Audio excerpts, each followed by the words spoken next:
Good evening everyone. Welcome to our YouTube channel. पिछले session में हम 5 क्वेश्चंस CSIR नेट फिजिक्स के classical mechanics subject के discuss कर चुके थे। So let's start with the next question in this section.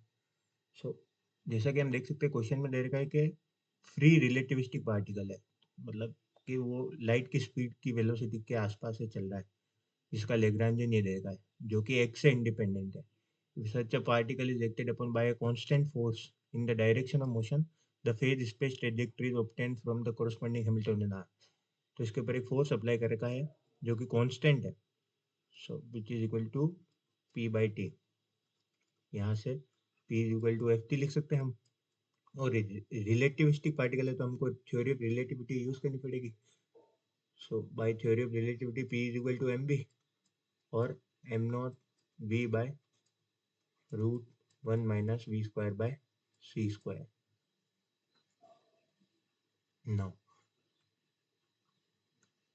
we get Ft is equal to m0 v upon 1 - v² by c²।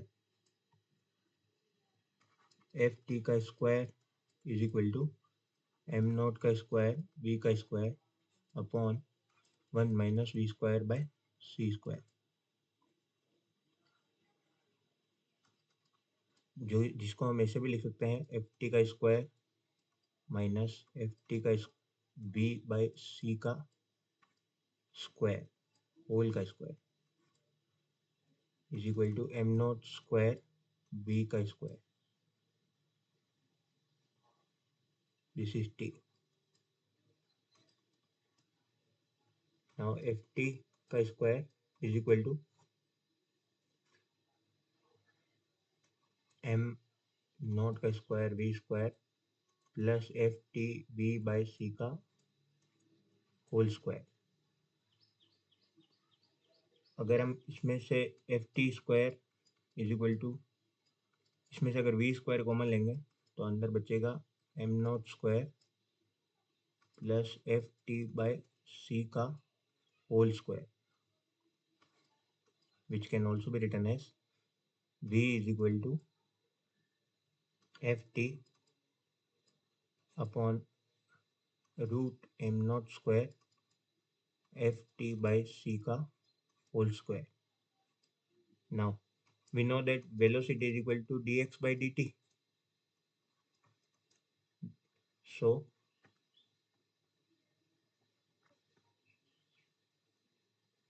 dx is equal to integration Ft dt root m0 square plus Ft by c का whole square. अब हमको इस integration को solve करना है। So let's assume m0 square plus Ft by c का whole square is equal to z square.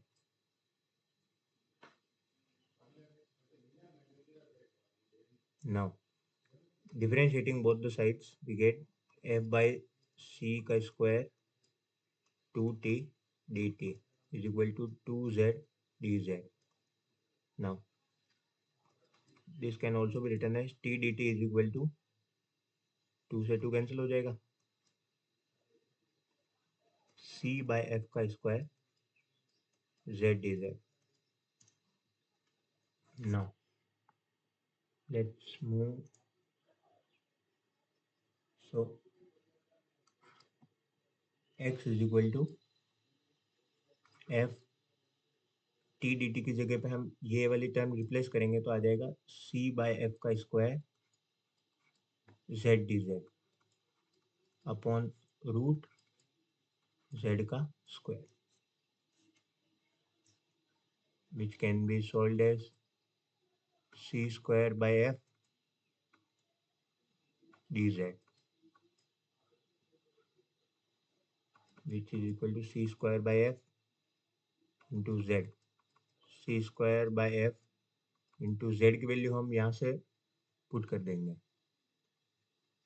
z is equal to हमने यहाँ पे अज्यूम किया था ना m स्क्वायर, ये यहाँ से, देन विल रिप्लेस दिस, हो जाएगा root m0 square plus f t by c का whole square. Now squaring both the sides, we get x square is equal to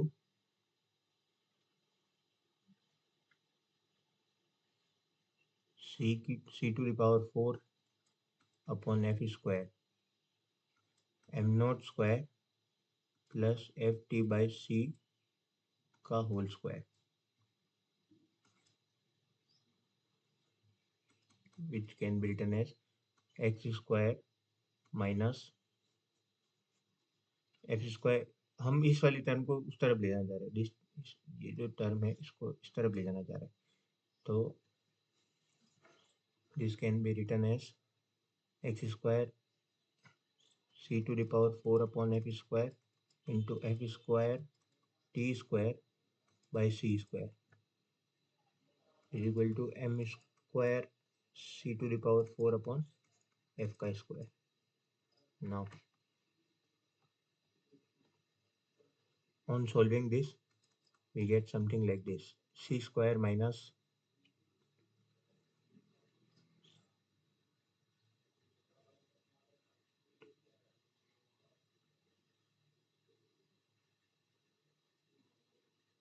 F f t. हम जानते हैं कि f p is equal to f t है, तो replacing this we get p square by f c square f का square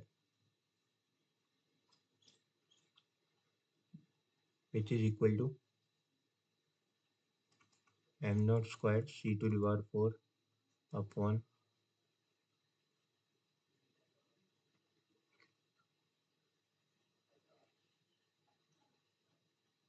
this is equal to f square. Now p square और x square, इसको आगे और सॉल्व करने की जरूरत नहीं है, आप चाहे तो कर सकते हैं, but this is an equation of hyperbola.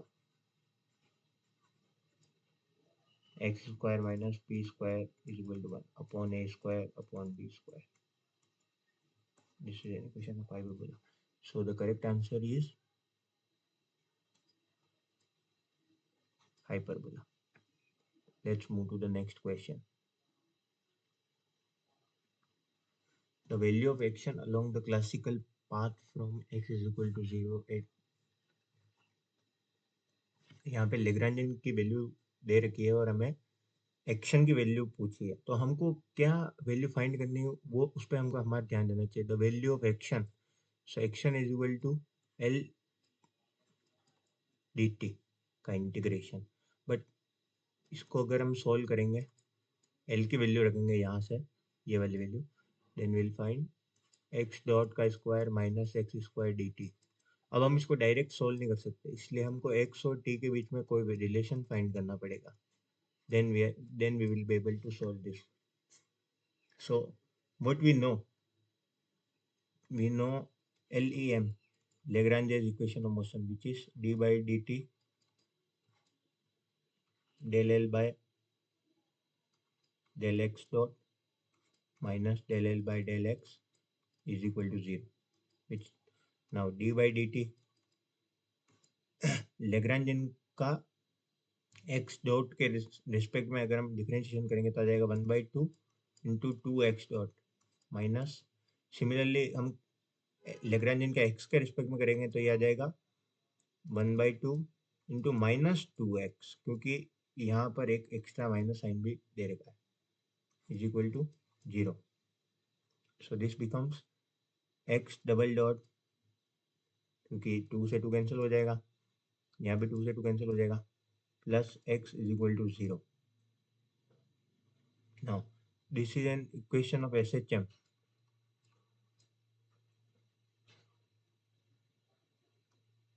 हम इसको ऐसे भी लिख सकते हैं, D square X by D T square plus X is equal to 0. इसकी ऑक्सिलरी इक्वेशन लिखेंगे तो M square plus 1 is equal to 0 आ रहा है, तो इसके जो रूट्स हैं वो है plus minus iota. Now for this we get x is equal to this, इस डिफरेंशियल इक्वेशन के लिए x इज इक्वल टू आएगा c1 cos t plus c2 sin t. Now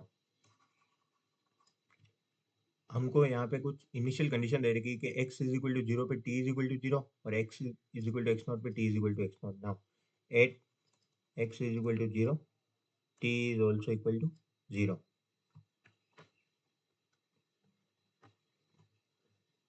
Putting this we get 0 is equal to c1 cos 0 पे 1 होता है, that's why c1 plus c2 into 0 sin t 0 पे 0 हो जाएगा. So this will give us c1 is equal to 0. Now we get x is equal to c2 sin t.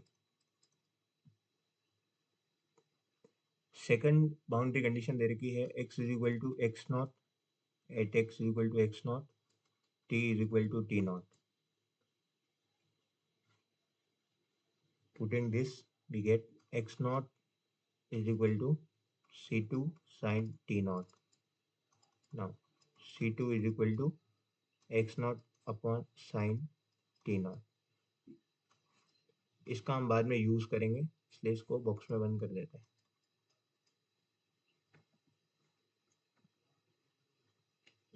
Now we get a relation between x and t which is x is equal to c2 sin t. अभी मैं इसको सिर्फ c2 रहने दे रहा हूँ क्योंकि c2 का expression थोड़ा बड़ा है तो हमको सोल्व करने में आसानी होगी, इसलिए हम सिर्फ c2 ही रख रहे हैं, इसकी पूरी वैल्यू नहीं रख रहे हैं.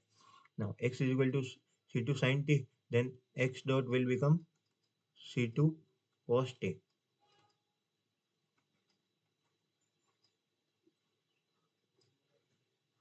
Putting this in for the solution of action, we get s is equal to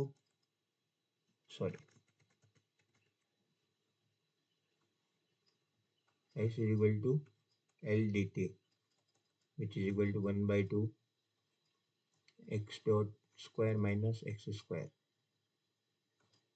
dt. x dot की वैल्यू को हम यहाँ से पुट करेंगे तो यह जाएगा, दोनों में से c2 का स्क्वायर तो कॉमन आ जाएगा, और मैं नेक्स्ट पे ही लिखता हूँ, नेक्स्ट लाइन में लिखता हूँ.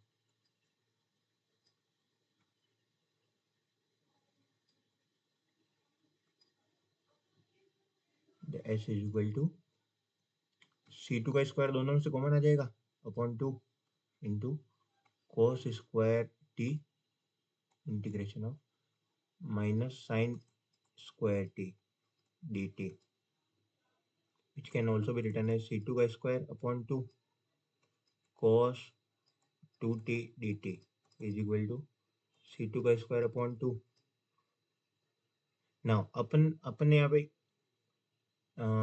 एल के लिए लिमिट नहीं रखी है तो हम वही रखेंगे 0 से टी तक. सो 0 से टी तक क्योंकि टाइम 0 से टी तक ही जा रहा है. सो cos 2t का इंटीग्रेशन हो जाएगा sin 2t अपॉन 2 0 से t. For solving this s is equal to c2 का square upon 2 sin 2t upon 2 minus 0. c2 की वैल्यू हमने यहाँ से कैलकुलेट करी थी, ये रही. इसको अब हम यहाँ पे पुट कर देंगे, x नॉट का square upon 2 sine square T not into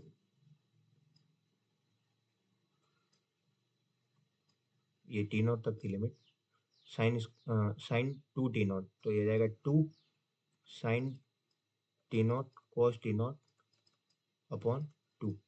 2 से 2 कैंसिल हो जाएगा, then we get sine t naught से साइन टी नॉट कैंसिल हो जाएगा एक, then we get x square cos t naught upon sine t naught हो जाएगा cot t naught upon 2. So our correct answer is third option. Let's move to the next question.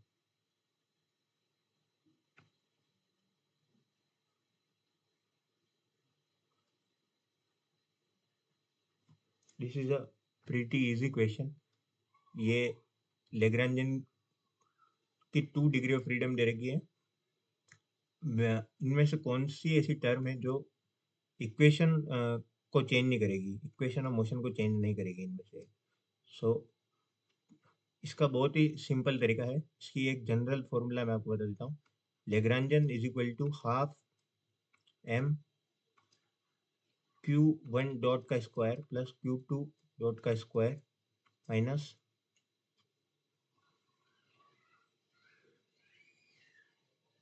Half के Q1 का square plus Q2 का square, dot नहीं आएगा यहाँ पे, और यहाँ पे के भी नहीं आएगा, कोई दिक्कत नहीं है। This is a general form, that's why I am removing this. So for this kind of Lagrangian you get a term which do not change the equation of motion, something like this: F is equal to Q1 Q2 dot minus Q2 Q1 dot। सो अगर हम इस option से match करेंगे तो for this particular Lagrangian we get x1 y dot minus y x dot।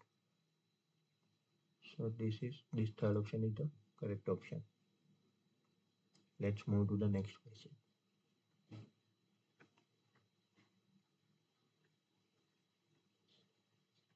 Now this question seems to be hard, but it is not. This is quite easy question. But let's first read this question. The action is given something like this. Describe the motion of a particle of mass m in one-dimensional potential.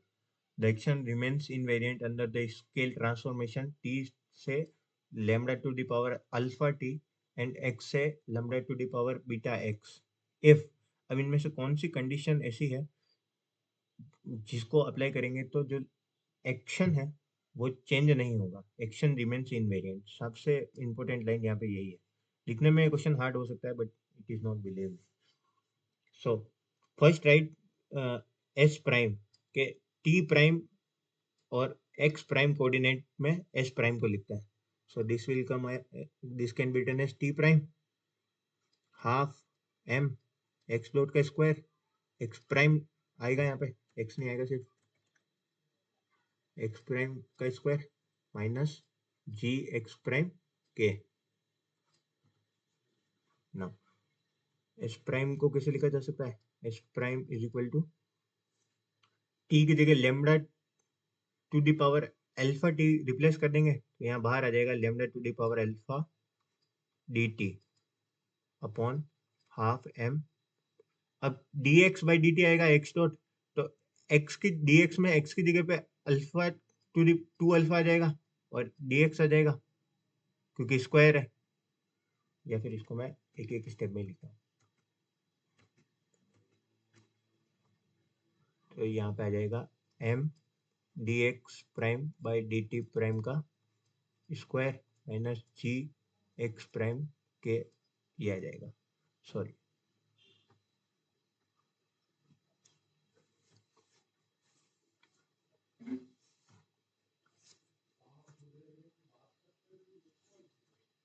Something like this. So ये वाली term आ जाएगी। Now s prime is equal to lambda की power alpha d t 1/2 m. अब x prime की value यहाँ से replace करेंगे तो हो जाएगी lambda to the power beta d x upon lambda to the power alpha d T का whole square minus g x prime की वैल्यू फिर से रिप्लेस करेंगे तो आ जाएगा lambda to the power beta के एक्स की पावर के। Now simplifying this we get 1/2 m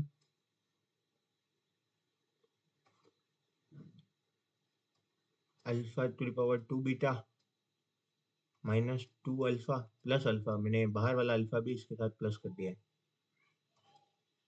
x dot का square minus g alpha to the power alpha plus beta के एक्स की पावर के is equal to, this is equals to the changed action.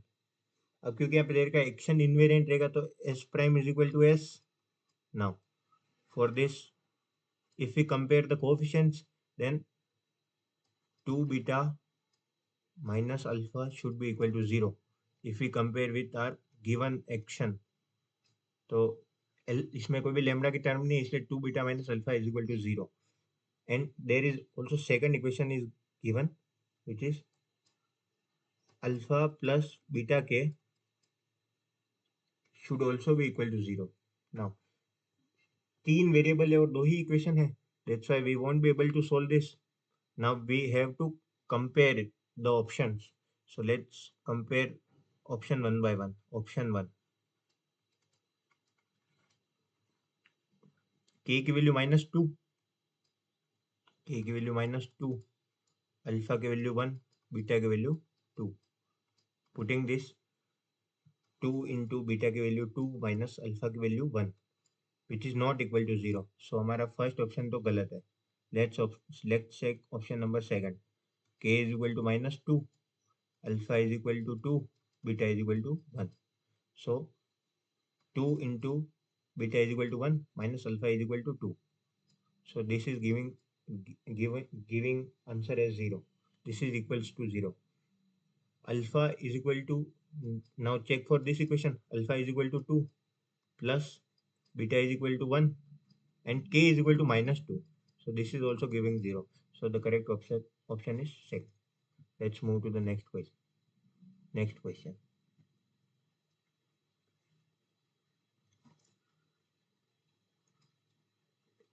Now, a point mass m is constant to move on the inner surface of a paraboloid given by this equation.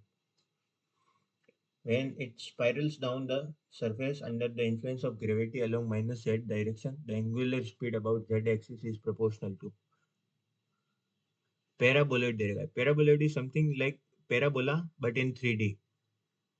So for this question, I think for this question, cylindrical coordinates would be a good option to choose.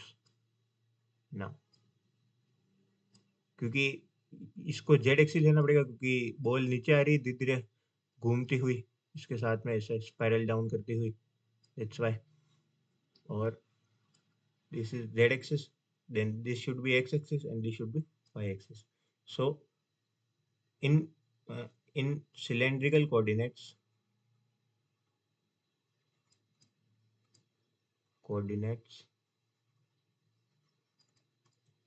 rho square is equal to x square plus y square, which is given as az in this question here. Now इस पे gravity का effect लगेगा, उसकी वजह से एक potential energy आएगी. So V x is equal to minus m g x, क्योंकि माइनस जेड कैप की डायरेक्शन में दे रखा है, that's why minus m g h. Now for this we have to write, first of all we have to write the Lagrangian. So Lagrangian could be written as L is equal to half m rho dot का square plus rho square theta dot का square plus z का square minus m g z. हमको यहाँ पे find क्या करना है, हमको फाइंड करनी है एंगुलर वेलोसिटी. एंगुलर वेलोसिटी यहाँ पे क्या होगी, phi dot, which is should be equal to angular velocity, क्योंकि वो सिर्फ एक्स वाई प्लेन में ही रोटेट करा है. तो जेड प्लेन में तो उसकी ट्रांसलेशन मोशन होगा जेड एक्सिस के along the. Now Lagrangian is equal to half m. Now equation of motion, we have written the Lagrangian.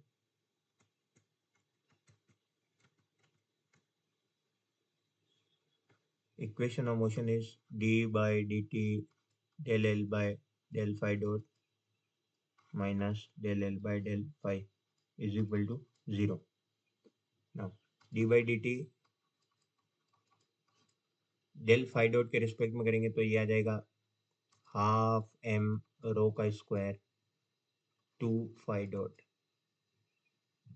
Minus 0, क्योंकि पोटेंशियल की टर्म में कोई भी फाई की टर्म नहीं है, दैट्स व्हाई इसके लेग्रांजियन का फाई के रिस्पेक्ट में डिफरेंशिएशन है वो 0 हो जाएगा, is equal to 0.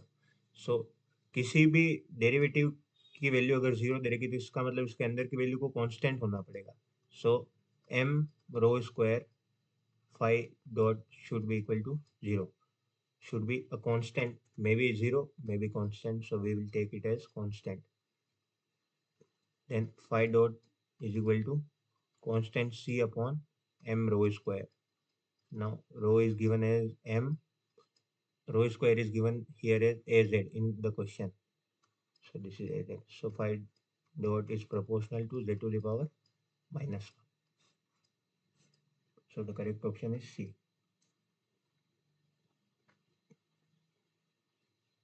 Now question number 11. A one-dimensional rigid rod is constrained to move inside a sphere. Sphere है, इसके अंदर एक रोड को मूव करने का कंस्टेंट है कि वो सिर्फ उसके अंदर ही घूम सकती है. That it's two end are always in contact with the surface. ये दोनों एंड्स को इस सरफेस, इस स्फीयर के सरफेस से कॉन्टेक्ट में रहना होगा. The number of constant in Cartesian coordinates endpoint of the road is. So क्या ये ट्रांसलेशन मशीन शो करेगी? सो ट्रांसलेशन कंस्टेंट, ट्रांसलेशन मोशन तो ये नहीं कर पाएगी, तो translation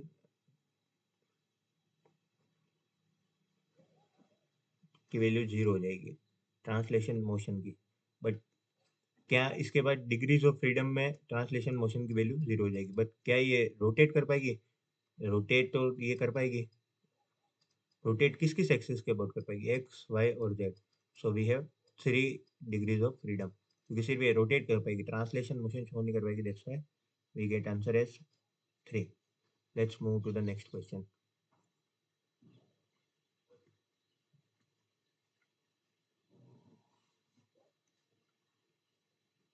now the trajectory of a particle moving in a plane is expressed in a polar coordinate r theta. polar coordinate में देगा मतलब r और theta. this is theta, this is r. जिसकी इक्वेशन दे रही है r is equal to r naught e to the power beta t d theta by dt is equal to omega, where the parameter r naught, these all parameters are positive. Vr and ar denote the velocity and acceleration respectively in radial direction. Radial direction for this trajectory. Now we have to check, we have to calculate ar and dv by dt, dvr by dt. We have to calculate these questions.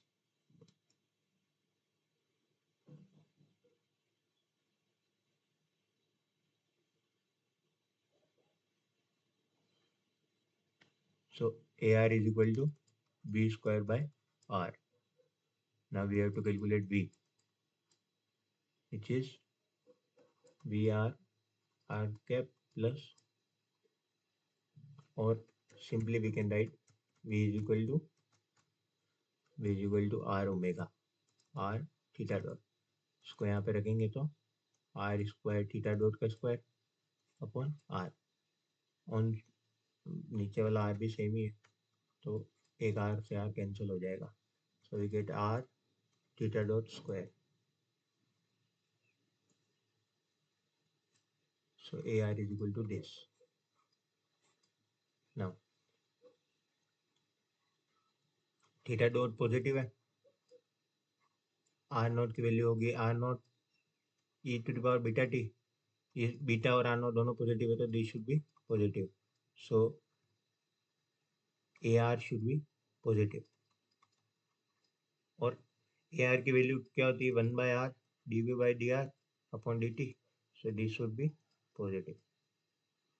So option 4 का first वाला option तो match हो गया, but क्या हम इसकी value को, ए r की वैल्यू को 0 कर पाएंगे पैरामीटर्स की चॉइस के साथ? यस, क्योंकि आर नॉट इसके मल्टीप्लाई में ही है. दैट्स व्हाई अगर हम आर नॉट की वैल्यू को 0 ले लेंगे तो ए आर की वैल्यू भी 0 हो जाएगी. सो option 4 is correct. Option third में भी ये है, बट इसमें ऐसा कह रहा है कि for all choices A R हमेशा पॉजिटिव होगा, तो ऐसा नहीं है. आर नॉट को अगर हम 0 ले लेंगे तो ये 0 हो जाएगा.